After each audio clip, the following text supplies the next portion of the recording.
AskReddit by Moms Lucivag. What is the saddest fact you know that most people will not know? About a third of people with epilepsy don't respond to meds. There's this thing called SUDEP, too, which is sudden unexplained death in epilepsy, where a person goes to sleep and just dies. I have drug-resistant epilepsy, and have notified my parents of the risks of SUDEP. There's a 1 in 1,000 chance it could take me every year. So there's a good chance they'll outlive me, comparatively of course. I also live alone, which makes them worry more. I wish I could reassure them and fix the problem, because they already lost one of their kids about 20 years ago. But I can't, because there's no cure in sight. There's a recording of the last cow bird singing before it went extinct. It was a mating call sung by a male bird. The song has breaks for the female bird to respond. There's no response because the male cow is the last of its kind.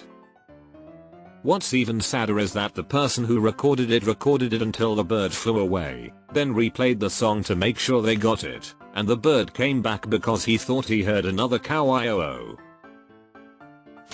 The astronauts likely survived the Challenger explosion. They were falling for nearly 3 minutes. Some of them had activated their emergency oxygen.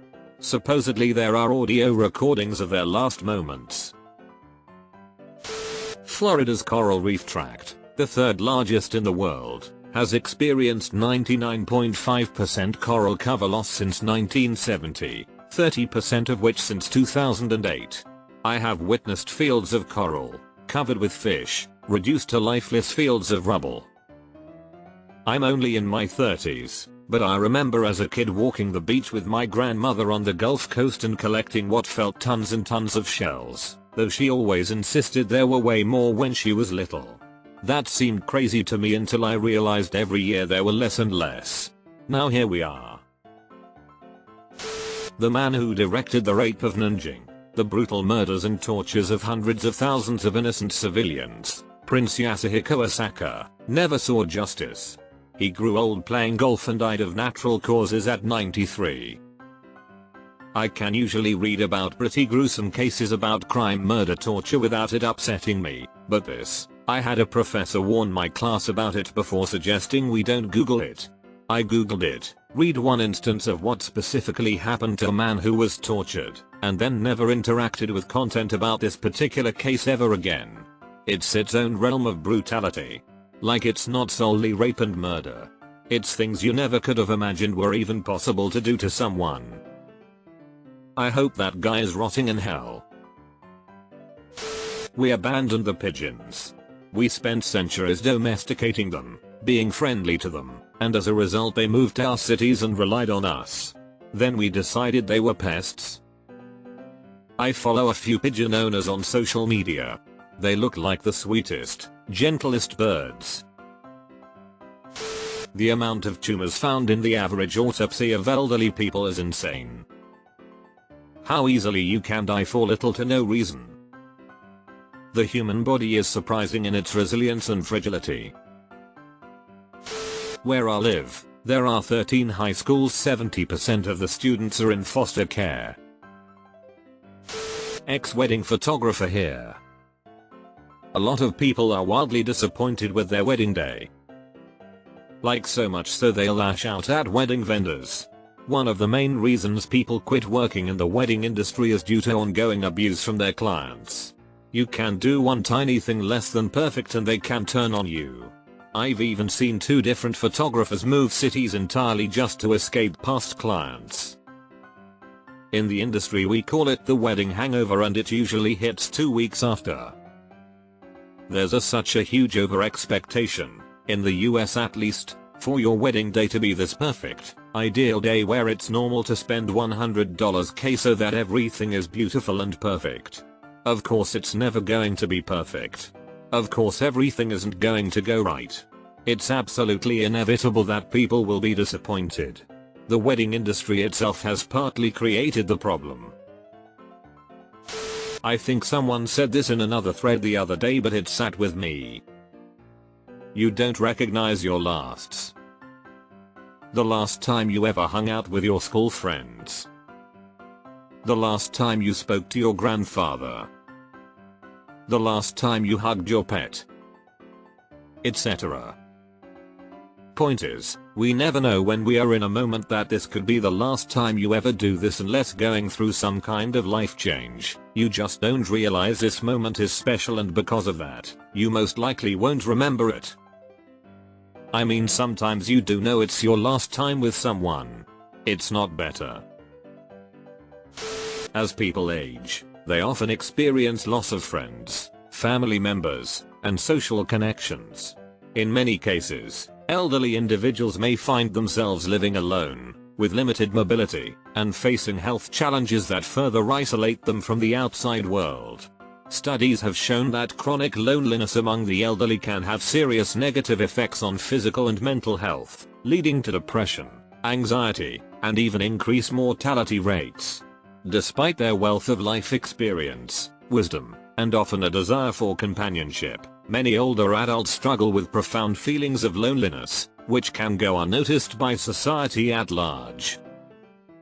This is why I took a job that allowed me to have breakfast with my grandfather before work. My dad said he turned into a different person on their daily phone calls after I started. We got into a good routine of me coming over, telling him to sit down while I cooked and cleaned up, then we'd sit outside and smoke until it was time for me to go to work. Unfortunately, he found out he had cancer 2 days after his 85th birthday. He had been complaining of shoulder pain and waited until my day off to drive himself to the hospital. He died a month later in his home. We only had 3 months of breakfast together, but I'm so glad I did that. I gave him something to look forward to every day. Very few people in your life would actually drop what they were doing to help you. Cherish the ones that would. This is something that sparked a huge fight with my ex. Buddy of mine called me after he just finished his shift. This guy has been my best friend and more in my life than anyone in my family. He got stuck at work, his car was dead and it's snowing like for despite it being 1 AM and all the snow. I didn't think twice. She got on my case about it. Why risk it? It's not worth it. etc. Told her that this is the kind of friend that if he needs something I don't ask questions and make excuses. Proceeded to tell me saying shit like that is lip service to make people feel better. If you watch footage of the 9/11 aftermath, you'll hear a ringing sound in the background. It's not actually a ringing, it's a chirping device on first responders that were buried in the debris. Usually the device doesn't make a constant noise, but there were so many people buried that it created an unbroken wail coming from under the rubble. Also, in the weeks and months following 9/11, there were a lot of cars covered in dust on the streets surrounding what used to be the Twin Towers. These were victims of the attack who were never able to return. Right. The pass alarm. https://yahoo.be/i3nthzsnhzu?35 That really messed with me once I first made the connection. That sound stuck with me even back when I had no idea what it was, and researching it just made it so much more tragic. A successful marriage ends with watching your spouse die, or them watching you die. The family is left doing the cleanup after a suicide. Your local victim services can provide funding for cleanup these cases, suicide and homicide. Source: long-term victim service worker in Canada. Enslavement ended gradually in the state of New York from 1799 to 1848, freeing enslaved families one generation at a time over 3 generations. Parents were freed while their children remained enslaved for up to 28 years. I can't imagine being one of those parents. The last person sentenced for slavery in the US was in 1954. https://en.wikipedia.org/wiki/peonage_in_the_United_States they got 18 months prison. There's also accusations of a family kept in slavery until 1961. https://en.wikipedia.org/wiki/may_Louise_Miller but it never went to trial. When I was 12 years old, I unchained my dog from the yard where my abusive parents kept him locked up, walked him into some nearby vacant lot and let him go because I thought at least one of us should be able to get out. Never saw my dog again. If you're a parent, you'll either never live to see your child live their full life, or you will. Both are pretty heartbreaking to think about. The amount of abandoned pets that know they've been abandoned. Former shelter worker. Yup. I'll never forget the Great Dane who just kept watching the car park whilst I was desperately trying to get him adjusted to his pen. He was anxious, alone, and he was just waiting. And then he just shrunk back when he realized they aren't coming back. I miss the good days. I quit because of the bad days. The talented young voice actress behind Ducky from The Land Before Time and Anne-Marie from All Dogs Go to Heaven was killed by her father at age 10. Ducky's memorable yep quote has made me sad to think of ever since learning this. The yup quote is written on her tombstone. It took my dog a couple years to realize he was here to stay. I was his 7th owner. I am his last. He was returned to the shelter multiple times for behavioral issues, and when he acted out he would immediately get depressed, thinking he was going back. Very good dog, very happy now, and has turned into quite an entitled princess. I had a dog from the shelter once that when I first got him he seemed okay. But when I got him, he didn't leave my side. One time I stopped for gas and he was looking at me out the window. I started walking into the gas station to pay and get a coffee and he just started screeching in the car. Like the most scared I ever seen a dog. I realized he had severe separation anxiety. I went back and picked him up and took him into the shop with me and held him the whole time. I think he realized then I was going to take care of him. I let him sleep on the bed with me at night and accommodate him as much as I could. Leaving him to go to work was rough, but eventually he got over it and then got over it entirely.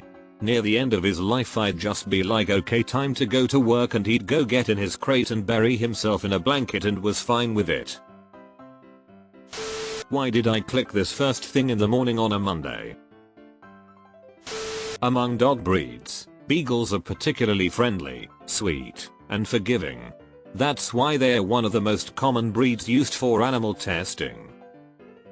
That second sentence hit me like a bus. Pangolins are believed to be the most illegally trafficked animal in the world. Their scales are sold on the black market for Asian traditional medicine.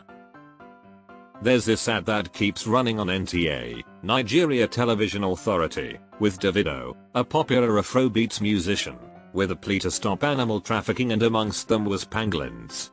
I remember watching just one documentary on NTA and I never forgot the name of the animal. Plus, that's not the only problem. Donkey farmers were also quite angry about donkey trafficking and the use in medicine. In most major US cities, they measure euthanized animals by the ton. This hits different. Incredibly sad.